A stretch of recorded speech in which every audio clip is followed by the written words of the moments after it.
নদিয়ার ভীমপুর আসাননগরের নাইকুড়া এলাকায় কৃষ্ণনগর লোকসভা কেন্দ্রের সিপিআইএম প্রার্থী এস.এম. সাদি ভোট প্রচারে বের হন।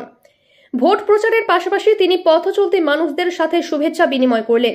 প্রচারের পাশাপাশি টোটো সাইকেল নিয়ে এই সমস্ত এলাকায় তিনি মিছিল করলেন। এস.এম. সাদির এই প্রচারকে ঘিরে সিপিআইএম কর্মীদের উৎসাহ উদ্দীপনা ছিল চোখে পড়ার মতো। এমনিতেই কৃষ্ণনগর লোকসভায় এবছর হাই ভোল্টেজ।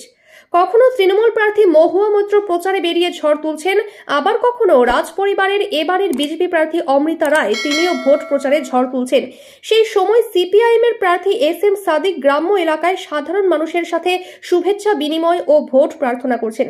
বলা যেতেই পারে কৃষ্ণনগর লোকসভা কেন্দ্র এবছর হাই ভোল্টেজ।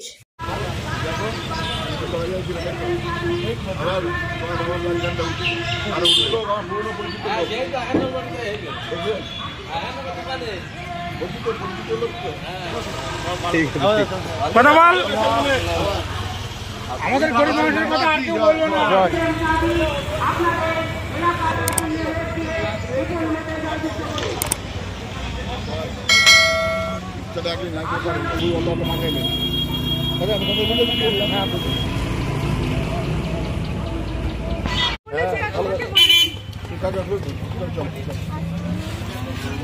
যদি এখনও আমাদের খবরের দর্পণ চ্যানেলটি সাবস্ক্রাইব না করে থাকেন তাহলে এখনই সাবস্ক্রাইব করুন, সঙ্গে বেল বাটনটি ক্লিক করুন আর পেয়ে যান সব খবরের দ্রুত ভিডিও আপডেট।